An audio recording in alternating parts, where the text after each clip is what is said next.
Whenever I hear the phrase creative writing teacher, it always like strikes my ear wrong because you can't teach someone how to be a creative writer. You can't teach it.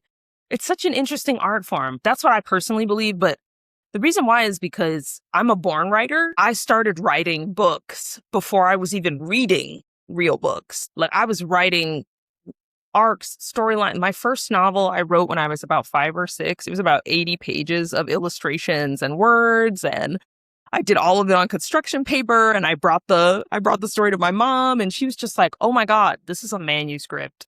My child has made a manuscript."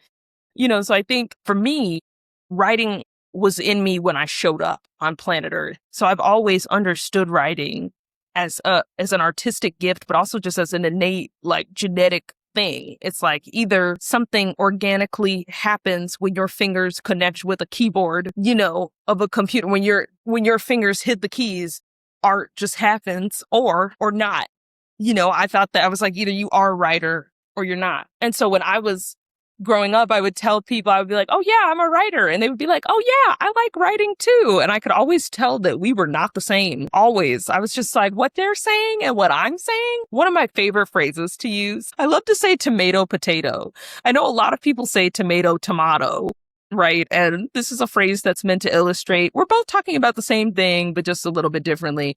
I like to say tomato, potato, because what it is what I'm talking about and what you're talking about are completely different, but you think we're talking about the same thing, but we're not. We're not. It's tomato, potato.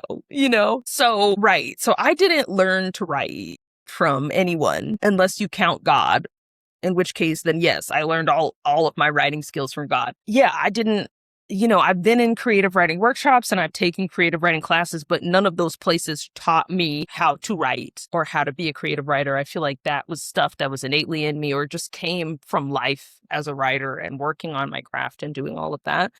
So when it was my time to become a writing teacher and to help other people with their writing, the first time I helped anybody with their writing, I was a little bit like trepidatious because I was just like, what can I do? What can I actually help them do? You're either a writer or you're not. I can help you work on your craft. I can help you work on your artistry. I can help you work on your creativity, how you deploy it. But I cannot fundamentally teach you how to put words on a page. You either know how to do that or you don't.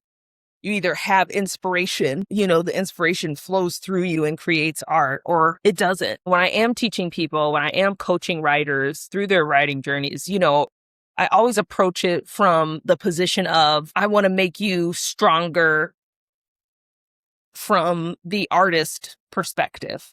If I make you a stronger artist, your art will become stronger, right? If I help you to become a stronger writer, somebody who is more versed in everything that it takes to be a writer, I believe that your writing will fundamentally improve. And so for that reason, a lot of the things that I teach people are just like universal skills. Any writer of any level can learn something from the way I teach, from the way I coach. And I find that that's way more valuable. It's like a better use of my time than like working with somebody one-on-one and like reading their prose, like line by line and being like, "Oh, this sentence could have been stronger or that sentence." Because essentially that's editing. That's all that is really editing. And like editing is important, but like you can always pay someone to edit your book for you. There's some editing that writers themselves have to do. And then there's a lot of editing that, an editor can and will do later on in your book publishing career, whatever kind of publishing career you have. What I believe though is that I believe the writer's gift is like, I always see it as this big hunk of like a rock or a gemstone, and it's like multicolored, and there are all these different edges and facets and like refractions and shapes and outcroppings and growths. The writer's gift is really big, and there are so many different pieces of it. And so there are a lot of people who have like a chunk of the writer's gift, but it can be night and day. You know what I mean? So like some people have the writer's gift where they're an excellent proofer. That's a part of the writer's gift. Being able to read writing and pick out tiny, minute details. That's the proofing gift. Editing is being able to read writing and think about how to make it better on a structural level and understand innately what would be stronger about it. That's the editing gift.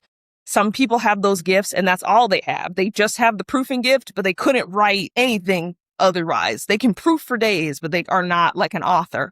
Some people have the proof and the editing gift, but aren't an author. Some people are authors and they have editing and proof gifts. You know, some people have the writer's gift of brevity. They're good at writing like epigrams and like short phrases and excellent things. Some people have the poetry gift, which is a very special part of the writing gift because you have to be able to take words and construct meaning more like collage style, as opposed to like writing things in what is a standard way. Some people have the writer's gift for books.